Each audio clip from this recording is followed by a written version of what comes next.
Welcome to the UCSC Student Health Center's annual training on safety scavenger hunt. And what I'm going to be doing today, I'm Ray Ray, hey. What I'm going to be doing today is just going over the things that we would normally have had set up in the mural room. And just to change things up for you, because we can't hear the same things over and over and over and learn new things. We're videotaping me this year. So let's move on here. We're going to go and we're going to talk about the mini spill response kit first. This is one. Oh, what's that you saying? Where can you find this? You can find this in various places where we would have liquids under each of the sinks. For sure, in the utility rooms downstairs and upstairs.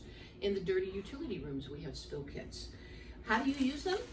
When you have something that's liquid that's been put on the floor and you're worried about it, you open this container and you shake it over there, and it's an absorbent. So it makes it so that you don't have to worry about slipping, but there's more to be done after this is put on. There are signs to be put up to take care of things so that nobody slips on the wet floor. There's some other things that are in here. Oh, there's a little brush and a little sweeper in here that you can sweep up the powder once it's absorbed all the waters. Okay, that's the mini spill response kit.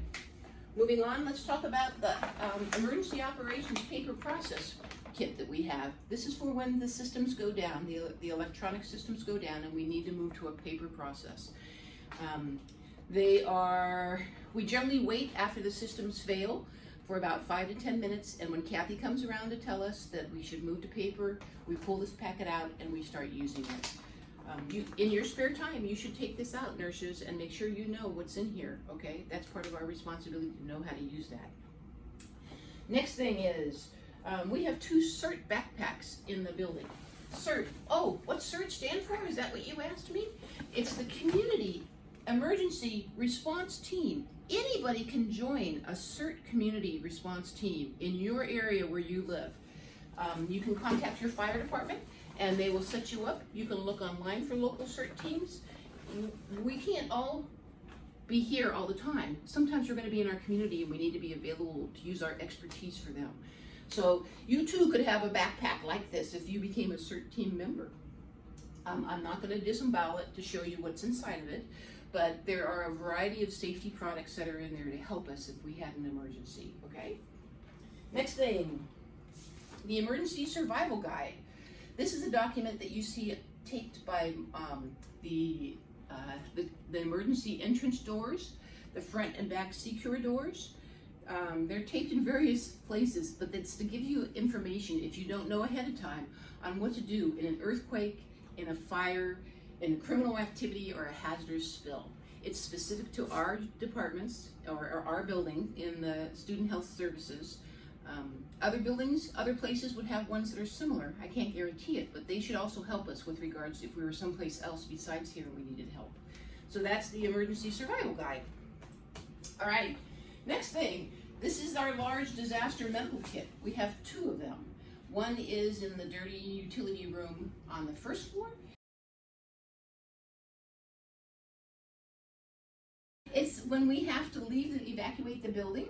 Somebody is tasked to go ahead and grab this box, this bag, and bring it out into our meeting area where we join up and meet in the parking lot. Again, it's got emergency survival supplies inside there in case somebody had been hurt or injured. Next, I'm looking at my little list here. They talk here about the secure auto locking door locations. You know where the secure doors are. They're when we go in and out of the building proper, right? We hear them click and we celebrate at the end of the day. The other thing is the manual lockout buttons. I don't know anything about them. There's more to come about that. It says do not use until trained. I haven't been trained, you haven't been trained, so we're not going to worry about that. Okay, hand sanitizer stations everywhere. Meg, hi Meg. I'm going to have you turn gently this way to look. If you can slowly turn over here. There you go. I don't want to make anybody dizzy. The Purell hand sanitizer stations that are available throughout the building has the Purell hand sanitizer that's been aerosolized that you use on your hands. And we also always have extra Purell on countertops. And then, of course, we always have a sink to use regular soap if we need to for hand cleansing processes. Next, okay, we all seem to have phones these days. And my phone has always had a light on it, and I will think yours would be too. However, if yours battery was dead, you could find many little flashlights. Each room has a flashlight in it, and you should know where they are in each room. It's in one of the top drawers. All right, where are the safe rooms in this building? Safe rooms are what we're going to use if we had an intruder and we needed to all evacuate to a place.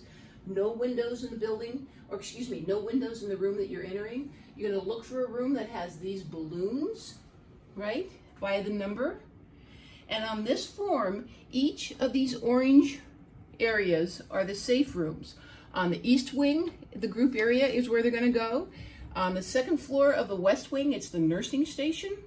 On the west wing of the first floor, it's going to be the treatment rooms. It's one of the rooms I'm in right now. I'm in room 8.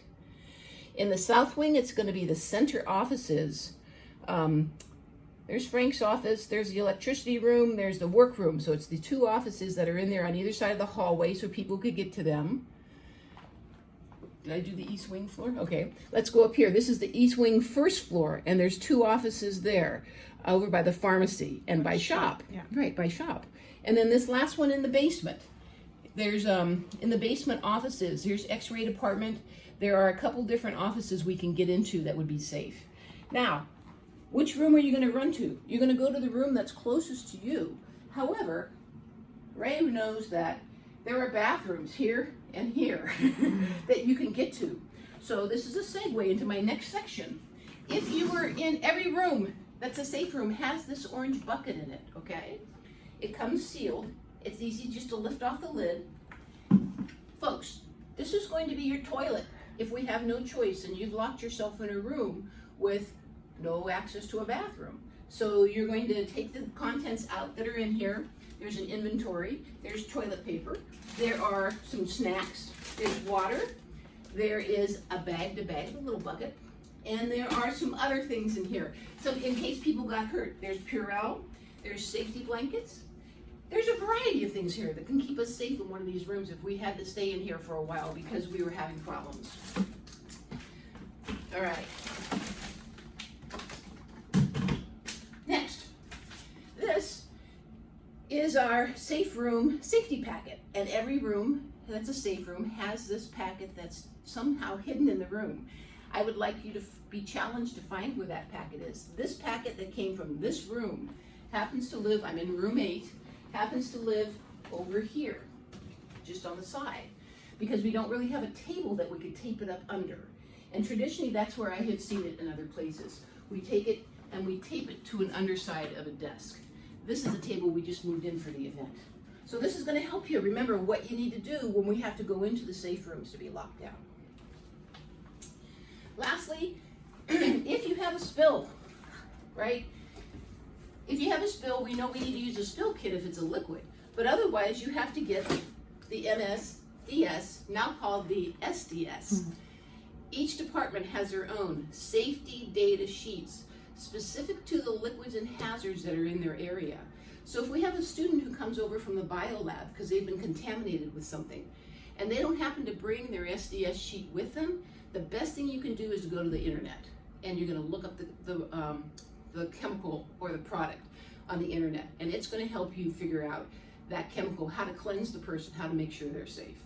This is for our building with our SDS things, our safety data sheets for things that are specific to us.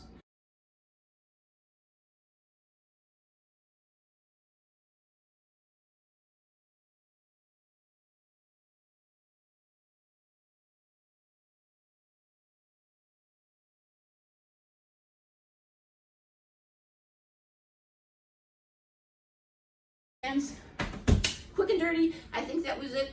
I'll see you around the house. Welcome to the Student Health Center staff. My name is Lisa Angel. I'm one of the nurses in the Student Health Center and participating to give us an orientation for our annual Safety Scavenger Hunt. It's been known as the Safety Scavenger Hunt, and it's evolved over the years in terms of identifying annually, setting aside a special time annually to point out the safety systems that are in place when business is as usual as compared to businesses not as usual. And today we're going to focus on the Student Health Center on the clinical and the operational sides. And we're upstairs on the second floor right now, floor 2, treatment area. Let's start with the treatment area here. Come on through here, and during this filming, you'll notice that business is still going on, so you'll see people, and we have full disclosures, but this is our treatment room to start off with, and there's some very important things in this room. Beginning with the door in from the reception area to the lobby, you'll notice that there's signages everywhere. We're very well identified, and like all doors in the health center, there's an exit as well as an entrance, ingress as well as egress, and there are measures for safety typically placed right near the doors. If we were running out because of a fire, you'll almost always find a fire extinguisher near the exit door. There are 3 automatic defibrillators, AEDs, within the building. And here's the number 3 on the second floor. We're used to doing this from the ground floor, but here's number 3 on the second floor.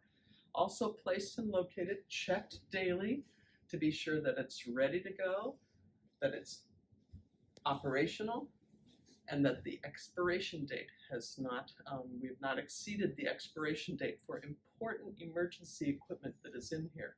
We may never have to use it during our time, but if we need to use it, we want it to be ready and operational. So let's go into the treatment room.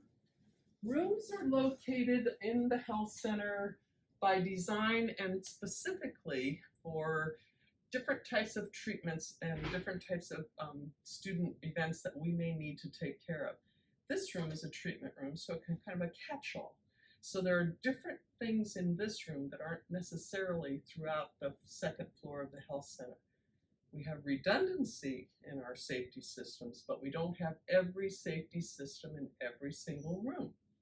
So part of my responsibility as an employee is to understand what my role is in a safe, when there's been a declared emergency, whether it was notified or not notified, and also to know where my best safety measures are for myself.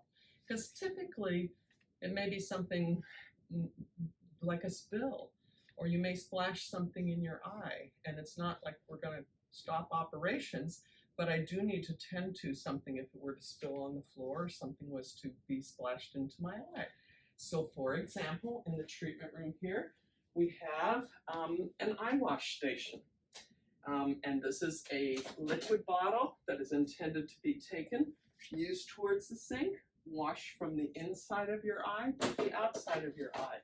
You can always begin rinsing our eyes with measures that are in place for that as help is arriving to me. I don't have to wait for help. I can use the eye wash station to go ahead and do that. As we're filming, I'm going to go ahead and refer to my notes to make sure that we are covering things in specific areas. So we have an AED outside the hallway, we have an eye wash station in here. Oh, and we have in here an oxygen tank and a resuscitation bag, a rescue bag. There are 3 of these in the health center. All of these bags contain the same thing. Their intent and their purpose is to be taken to the place where an emergency may be, because not all of our patients or students, when they go into some sort of a distress, they might not be in this particular room where this particular setup is. So my job is to know where the setup is, to know what my role is if a medical emergency is called. Inside of this bag, everything is labeled, and you'll see that there is an ambu bag, a pocket mask, a stethoscope, a blood pressure cuff, a nasal cannula, some oral airways, record-keeping forms, and this bag is intended to stay with this oxygen tank specifically so that it can be taken portably to the site of a situation where it may be needed if the student isn't right here. All of these measures are secured to the wall and braced in the event of an earthquake, so there would be less opportunity for it to fall over. An oxygen tank that falls over is very potentially hazardous to us. Part of why we don't use oil around these things, part of why we don't let them, we try not to let them fall over. When they fall over, they can become potential missiles and dangerous because of the housing here. This is oxygen under pressure. It's a very dangerous item, so we handle it and we take care of it carefully.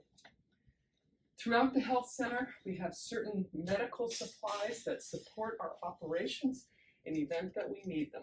One of the big things that we have is an anaphylaxis kit. You'll see this behind lock and key because it needs to be in my medicine cabinet.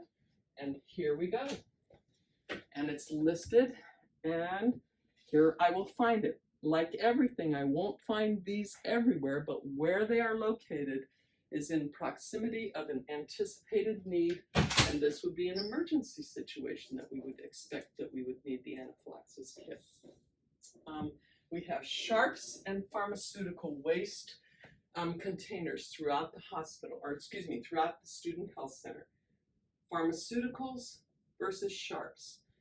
My job in terms of preserving the solvency of my employment and preserving and assisting with the budget and the operational expenses, especially in times that we are enduring right now, is to understand the waste stream. It's one very expensive part of our operation. Nobody who pays for it or understands it, not all of us are the ones that are putting the medicine in here with pharmaceuticals, the sharps in here. Also, in just a few places in the building, is a container specifically for silver nitrate sticks. We don't use them very frequently. There are very few of these in the building. And here is the location of one of these things, should it need to be used for cautery purposes or otherwise. They have different labels, they have different colors. This anaphylaxis kit marker, the color here, the blue, is for pharmaceuticals only. And right near every disposable container is a thing that directs us, or excuse me, a laminated copy that directs us where the trash, which trash goes where, regular trash, and what is included in there. That's changed over the years. There are things that go in the trash that we never put in the trash, but the expense to the operation, as well as being responsible to the landfill and how we dispose of these things. So you'll notice that the sharps containers, which will be red or white, pharmaceutical waste will be blue or white, and incompatible waste, meaning no sharps. Very infrequently used, but very important to be used. All right, so we're looking at the anaphylaxis kit. We're coming out of this particular room here, which has some important specific items that are redundant through the health center, but specifically in this room because it supports operations throughout the second floor. As we're walking through the second floor here, we're noticing that we are in rooms labeled. There is equipment here. My bias is that we go to these, we go past these moments of safety frequently in our day, but we're busy with our business as usual operations. I'm thinking about that student. Do I weigh them?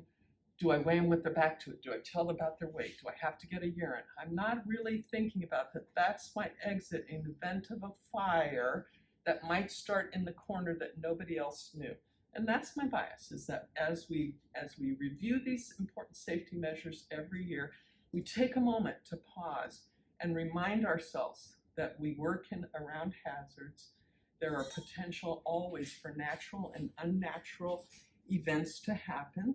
And because I'm involved in healthcare, I have a responsibility to participate were there to be an emergency declaration if something happened. I'm responsible as an employee here to take a role, and that's my job.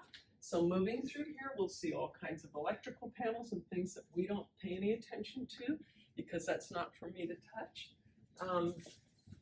We know that we have safety rooms throughout the building, and we'll address that a little bit more when we get down to the downstairs. But essentially, a safe room is a place that we can lock down from people coming in. I can preclude and restrict entry into an area behind a door with a computer, with a telephone, and windowless access. And this is considered a safe room in event of an active shooter situation, or a person with a weapon, or a violent perpetrator that happens to be in our premises. Our safe rooms are located throughout the building, and they're designated with a colorful balloon sticker. This is in our policy, and it indicates that this particular floor, this is the safe room. I can close all of the doors, internal and external, and I have the requirements for a safe room: windowless, restricted entry, computer access, and a telephone access. Safe room for the second floor on the west wing is upstairs here in the nurses' station. As we come through the nurses' station here, we can see that we have, again, everything that's here for our safety is labeled. I have a spill kit, and inside the spill kit, and there are emergency. This explains what I'm supposed to do. It explains, and it's a minimal piece of equipment that I can use for a release of chemicals, a spill, but it could be vaporless and cloudless, but typically I would think a spill that's liquid that I could potentially see on the floor. And if I feel that it's small enough and I feel qualified, I have equipment that I can start to at least mitigate the hazard that has happened. Me mitigating the hazard, though, is not the same as calling for help. Before I take steps to do something about this, I also need to make sure if I'm pulling out a piece of emergency equipment, I want to be sure that our supervisors are aware, because they hold the ultimate responsibility as well as the knowledge and the information about how to officially and definitively manage that situation. I have spill kits. I have something called high-level PPE. And before COVID, we considered that we wouldn't really be using this except for something extraordinary or extreme. Now we're in the days of COVID. So PPE has adjusted a little bit, but and we'll go over that when we get down to the first floor. But essentially we have equipment here. We have a bundled together packet that would help me with something that is more than a basic glove and an eye protection. We're wearing masks because of COVID and because of the spread of infection through our respiratory tract. This is different and would be if there's an external spill, or excuse me, an external risk of exposure to us as healthcare workers, I would pull this through. I have also I have the needle stick protocol is also listed here, and two important pieces of operation. A downtime packet. When there is a loss of computers and a loss of computer operation, we have to go to a downtime process. That will be notified to us. It's not an easy thing to do, and we are and it's controlled by our supervisors, and they will let us know that we're in pre-downtime process, and then when and if we need to activate manual documentation of what we're doing, including checklists for where people are, notations for how orders are made, et cetera, et cetera. It's a big deal when the computers go down. And so we want to be sure that we understand where the process is for coordinating that, and how do we participate to best support the responsibilities of our organization. The other thing that is located in here is I have the bloodborne pathogen and the spill process, and this is important. There's a needle stick. If there's a exposure to one of us as employees as a result of our clinical operation with a student. These aren't in very many places. They're really thick, and it's a process when it happens, but it's important. Our employer is responsible to provide training and equipment and process to protect me in the event that I have a needle stick that happens. And then it's my responsibility as an employee to follow the proper process that my employer has spent time and effort putting in place. Like everywhere in the second floor, we have a two-way radio. There are times when this radio and the battery pack are pulled from this cabinet and taken downstairs, probably in times of an evacuation. This is one specific job by our policy. And you'll notice that our policy for facility evacuation will designate a specific individual to grab this, so that as we all go to gather, that we understand that important pieces of equipment have been taken by policy. An example of my responsibility to knowing that. So another safety measure that we have here are our emergency call buttons, designated by a pink or a red triangle.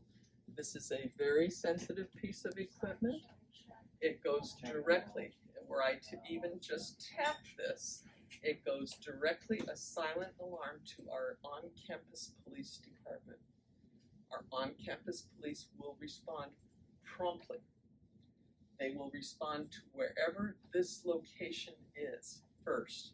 So if I'm running and I grab this and I start to go somewhere, realize that wherever I am with this button is not necessarily where the police are going to come, law enforcement is going to come.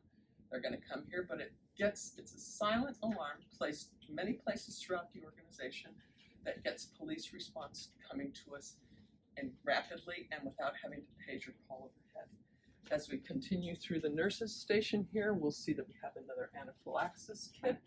Oh, and we have another notification about a hypoglycemic kit and a naloxone rescue, nasal rescue kit for low blood sugar, for opioid overdose, and for anaphylactic reaction. Again, these kits are in place behind log cabinets for important reasons, and that's where they are. Before we leave the nurses station, let's go ahead and run two other items. We have 3 direct landline phones out, direct dial out of the building versus the phones that go through the computer system. These phones are specifically in place in the building in 3 different locations, or 4 different locations, so that we can call out an event that our computer system goes down for an extended period of time, because our present telephone system runs through the computer system. Were that computer system to go down for an extended period of time, I might lose the ability of the loss of phone function, but I always have direct dials out. And that's what the phone number is also printed directly there. Don't need to dial 9, just dial. Last thing before we leave the nurses station is our liquid nitrogen tank, excuse me. Liquid nitrogen is filled weekly. It's used for our wart treatment. It's a medical gas. It's a dangerous piece of equipment. We are required to utilize safety goggles and gloves as we're just casually refilling the wart container. Because again, this is a potential for a disruption of my safety. Okay, we're gonna pass through here. And as we're passing through, you're gonna notice that signage prevails. Inside of our bathrooms, we have designated message boards. Items need to be laminated and posted. I do not need anybody's permission if I see something up here defaced, or if I see something up here that isn't laminated and posted, because there are requirements to the organization about how things are posted, I can take it down immediately, and then I can notify my supervisor. We're a campus where no doors, there's no wrong doors here. We want our students to feel safe. We want our students to feel welcome. It's very important messaging. These are public restroom spaces, so our students absolutely are looking at those messages.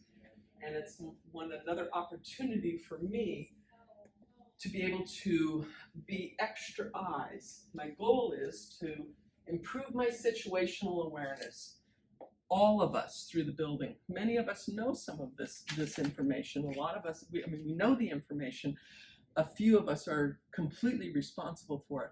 And if it starts to happen, the challenge is that those that are responsible need me to perform.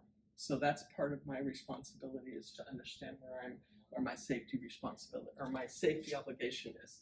We're getting ready to go through a door. It says exit to the lobby, and here's that fire extinguisher right here by the door.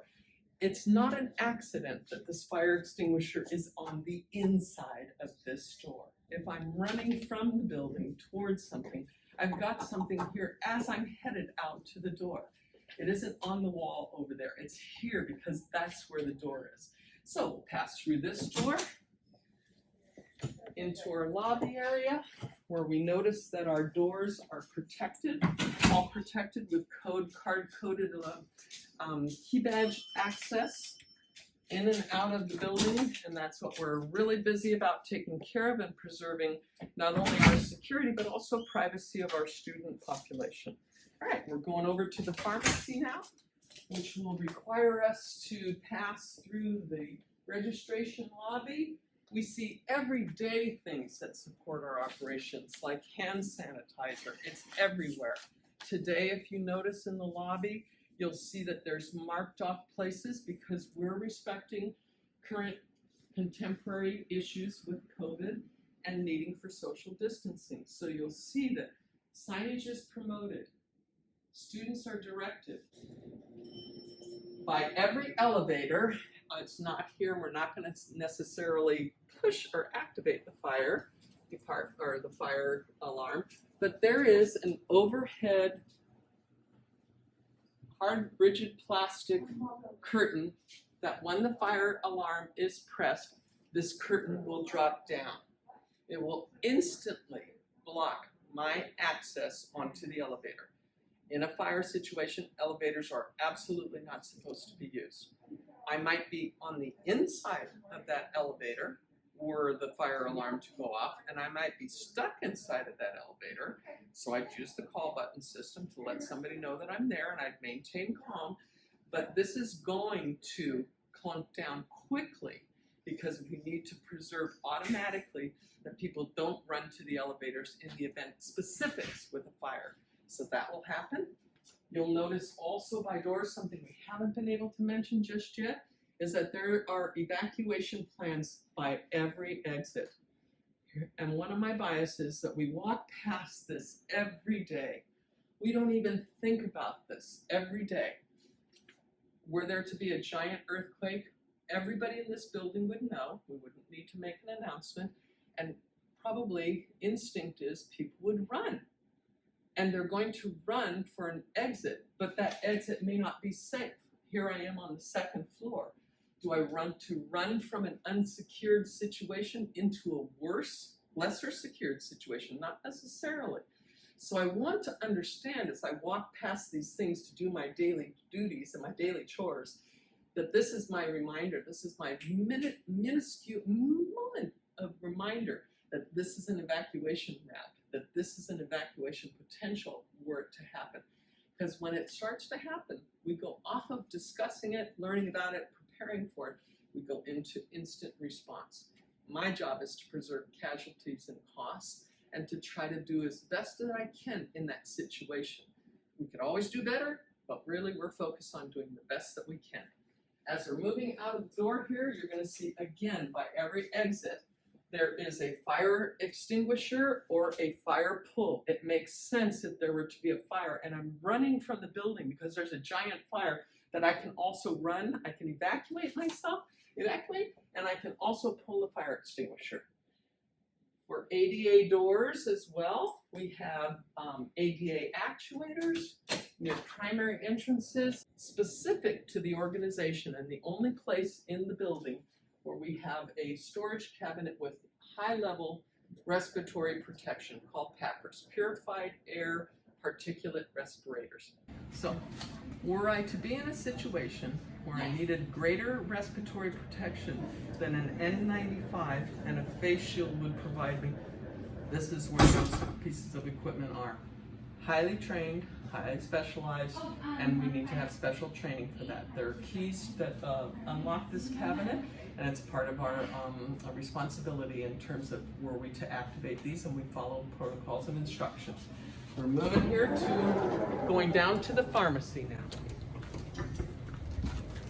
Actuators, door actuators, the Cures secure door system that locks all of the doors automatically at 5 o'clock. We also have a manual override. So were there to be a certain type of an alarm, we have the ability to instantly lock access into the doors.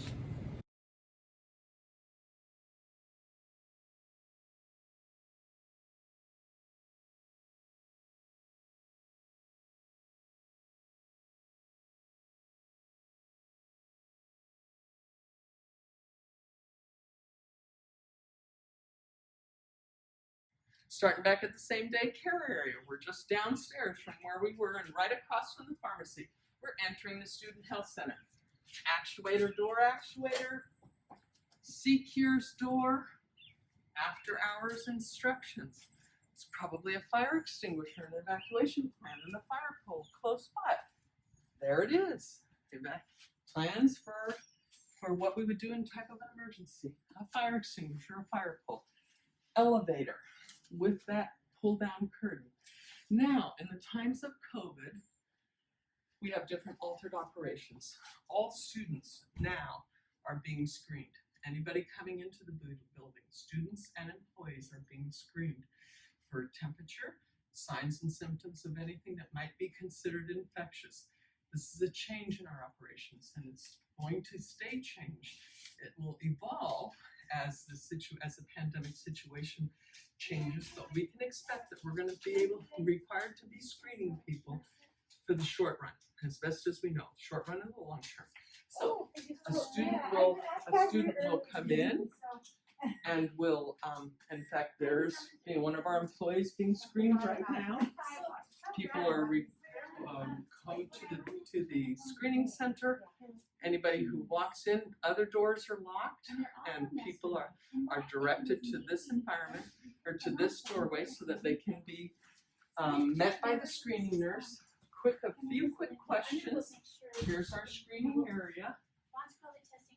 And checking to make sure about temperature and wellness for work today. All right. After that happens, when a student comes through, if they're sick or infectious, they're going to be staying on the first floor. If they're not infectious or considered infectious, they're going to be going up directed to the second floor. That's going to be that way for a little while until things sort out. A student who is sick or potentially infectious is going to be directed to wait in the mural room so we can preserve social distancing, maintain isolation, and manage that student under a higher degree of PPE than somebody who we don't consider potentially infectious or contagious. And that's how we're managing and dealing with COVID. However, a student that is not considered infectious after they've been screened are directed here into the reception area of the first floor lobby. They're directed to sign in. They use the iPad, taking place of the green form that we used to have, the paper form, and they're directed here. They're directed again to check in, sit in one of the lobby spots, and we're saying strategy in terms of that, and how they will be directed and then triaged and dispersed either upstairs to see a clinician or stay downstairs we're keeping the first floor kind of where we're potential for infection. Well, a little bit quicker just to point out the redundant safety systems. We've talked a lot about them, but now we're going to just basically see these safety systems as they happen on the first floor. Evacuation plans, signage, fire extinguishers, fire poles, things that talk to us about how we keep ourselves clean. So first floor, which we used to have as just the same day clinic area, and now we're kind of keeping it as the infectious area. So again, we've got redundant safety measures. Here's our fire extinguisher. Inside of this room, our bathroom, we've got an eye wash station. And you think of eye wash station in the bathroom, but technically we have a shower here. And this shower absolutely can begin water, to be used as water, and use the handheld shower to direct this water spray to your eye were there to be a splash. Also in the building, something we haven't talked about, these wooden doors are fire rated and they're safety doors that was built accidentally, but the student could lock the door. Uh-oh, students locked in behind the door. How am I going to preserve that? Oh, I'm going to bypass the lock. I'm going to learn how to observe this mechanism. It's not everybody that we have to worry about that with, but potentially, were we to need to get in behind a locked door, I have a method for bypassing it right there. Coming through to the first floor, thank you. Again, we mentioned that there were 3 of those landline phones. Here is the second one. The first one is upstairs in the second floor, pretty much right there. And we've got the number on it, and this is the direct dial phone in case the computer system phones are down. We talked about high-level PPE upstairs. We have high-level PPE downstairs now. We also talked about spill kits. We have a spill kit here. We talked about anaphylaxis kit. We have an anaphylaxis kit here. We talked about silent alarms. We have a silent alarm here. These are redundant measures that we've noticed. Okay, so by now you should remember, hopefully, that this emblem indicates that this is a special room. There's something behind this room to help me in case there were to be a violent perpetrator.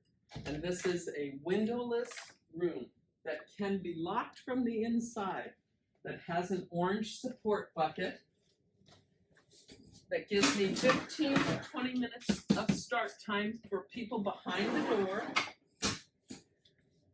and that has computer access and a telephone, what we're calling a safe room. They're located in specific spots throughout the business. And the purple packet, thank you, this is important in every safe room, something I didn't mention before. Every safe room has a purple packet. This gives me specific instructions were I to be behind this door with who knows how many people, whether they're students or employees, whether they're injured or not. This gives me specific instructions, and probably one of the scariest situations we would have to deal with. You'll notice that where there is not a sign, there's medicines here, but there's not an anaphylaxis kit here. It's been more centrally located. We have an eye wash station also in here. Again, one of those squirt bottles here. This is the second eye wash station on the first floor. The first one was in the bathroom. And then the third eye wash station is here, where the Morgan lenses equipment is located. This is the only place in the building where this very specialized equipment is located. My job is to know where it is. I have an AED, automatic external defibrillator. I have a red cart, which has equipment and medicines and airways that would help me get started were a student or anybody to have a unanticipated but significant respiratory or cardiac event. Here's where my AED is on this floor. I have a suction machine, and this red cart is specifically here. Typically it's upstairs during summer operations because we go to one floor. However, because with COVID, we have 2 floors of operations, and the red cart is staying downstairs for the summer. That's something that's new. This is considered a safe room. And our second safe room is here, what we call rooms 8 and 9, down in the treatment room. And really important for us to know, there's some tape on the floor, okay? That means I'm not supposed to have anything behind this tape. This is an agreement with the fire department, who control everything, that we will not put any equipment or anything here. And by the way, there happens to be a chair with a little bit of its legs on the other side of this, because equipment has been stored. It's my job to remove that chair from behind this line, because it's critical that I keep this electrical panel clear, completely clear. We're headed to the basement next. But you notice the base of doors, you have this little metal kick plate, and then you have this door. And this one looks different. This is bigger. What does that mean? This is a fire-rated door. This door has been rated that in the event of a fire, it's been rated and manufactured so that it gives us 60 minutes behind this door. 60 minutes to burn through. That's why we have these on the external, and as we hear a code red, we're all shutting doors. For me, I'm shutting this door first. I'll get more bang for my buck if I go to the definitive door and shut that door before I shut every little door. Also in this building, the emergency response information, again, and we're going to need to something a little less exciting, but also very important to preserve my employment, is my wellness. And here's a place where I don't necessarily have to reach behind the back.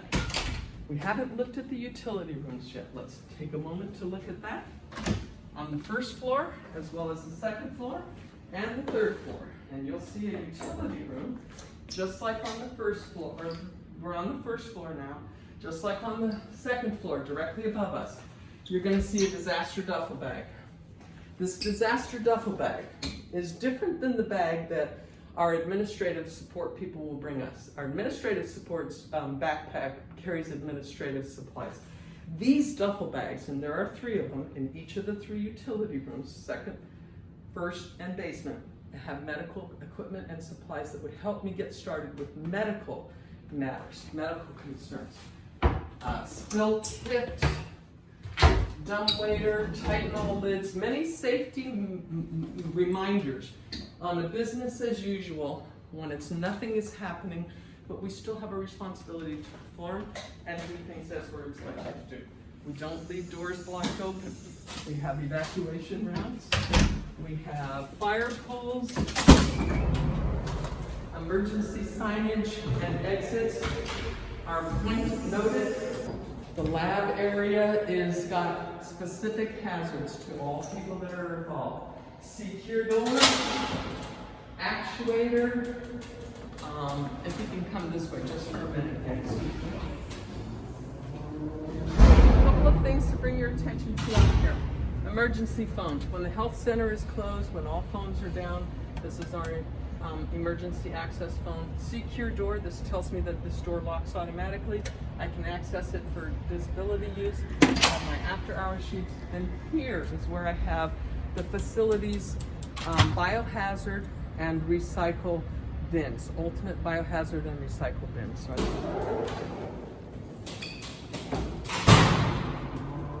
Elevators, doorway, evacuation plans, fire poles, and now into the lab and a hazardous area.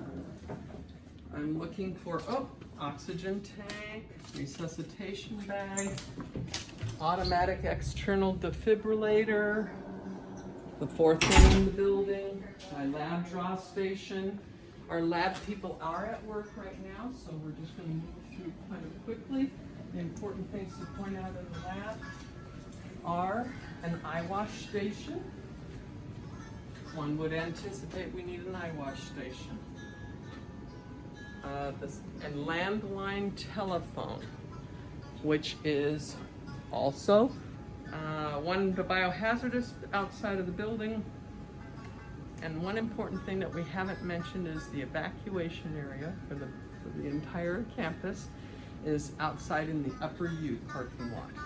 We'll look at that as we pass out of the lab area here. Okay, so we're coming back to the back hallway. We notice we've got fire alarm poles, a couple of important and specific things here. This is our X-ray area. I have an in-use sign. The X-ray is always pretty much locked. And when people are in here, it's also pretty much locked. But just in case it isn't, it's important for me to know where the illuminated sign is. That means I shouldn't just bust open in here. Oh, 2 things to note before we leave the lab. Our safe room and a pink triangle. So I know I have safe room there with an orange bucket and a purple packet in event of a armed perpetrator, and I have a call bell. And specific to this area, this is the only safe room here. Like the safe rooms upstairs, were we to evacuate the building, very common, however we're gonna get there, this is considered the upper U of the parking lot. All persons in the building, students as well as employees and any persons in the building, will immediately leave the building and congregate in this area here. So to close our tour, we're going to pass through our insurance area and our billing and admin area in our south wing, single floor. We're headed through here. We're seeing fire poles, emergency survival guides, exit signs, ways to help me win in case I need to evacuate. I'm looking for one specific thing that we haven't mentioned yet, This happens to be our workroom, our training area. And in here, the only place in the building where we need to dispose of batteries. Not an emergency, but very important for me to be sure, part of my employment, that I'm sure that I'm recycling batteries in the proper place. Here's where the batteries are located. We have a, coming through to this side. Oh. I see that I have a balloon icon, so I have a safe room in here with an orange bucket and a purple packet. So this concludes our safety walk around, safety scavenger hunt. Focus is to point out the systems that are in place to preserve my safety, business as usual, business not as usual, so that I can participate as an employee in preserving the security of our environment, improving the culture of safety across the environment by improving my own mind frame for readiness and preparedness. It starts with situational awareness and being aware of what's around me. Even as I pass through on my daily walk, I see that sign, I see that fire pole, I know where it is, so automatically were it to happen, I could start my own response. Thank you for your attention. You know. Okay, hello and welcome to the CAPS Scavenger Safety Hunt. We're starting out here at the CAPS main entrance. To this side you will find our AED machine as well as our fire extinguisher, one of them in this office, and the fire alarm. When a student first walks into CAPS, we have them check in with the front desk. From there, if they have an appointment, we have them check into one of these iPads over here. If they don't have an appointment, we have them fill out a walk-in form and the triage form, which I printed out here, hard copies, so you can see the type of questions that are asked. Basically taking out demographics, why they're coming into CAPS, as well as a crisis questionnaire. Once that's filled out, the front desk will review to see who is meeting crisis criteria, needs to meet with a counselor, or offer other CAPS services. All right, if you follow me, we'll go back towards this way. Behind the front desk, we have a purple phone. So the purple phone is the landline to use in case the power goes down, the phones at the front desk aren't working. In the purple phone, you will find a list of all the other purple phones found in the health center, as well as if you need to dial 911, you would do so through this phone. Okay, so we're going to move on to the safe room. So the safe room in CAPS is our group room, and so I'll get this guy.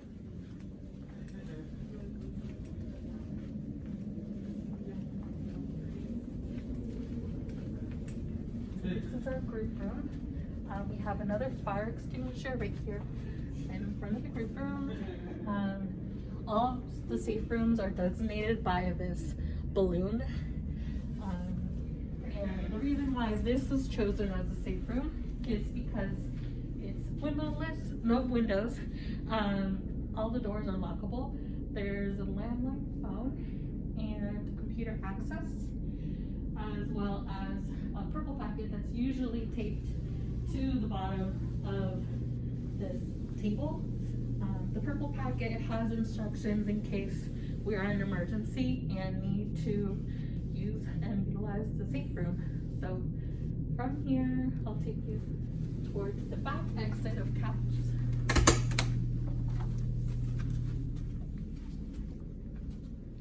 So this is another exit. Back towards this exit, we have another fire extinguisher. This door, you can exit, but if you needed to come back, you need to have access. We have the fire alarm, evacuation plan. That's basically it on this side. And we'll go back towards the front.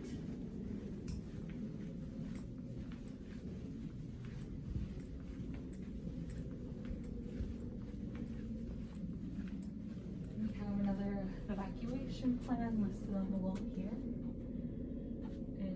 And we are back at the front of CAPS. And then this now concludes the end of the safety plan. Thank you.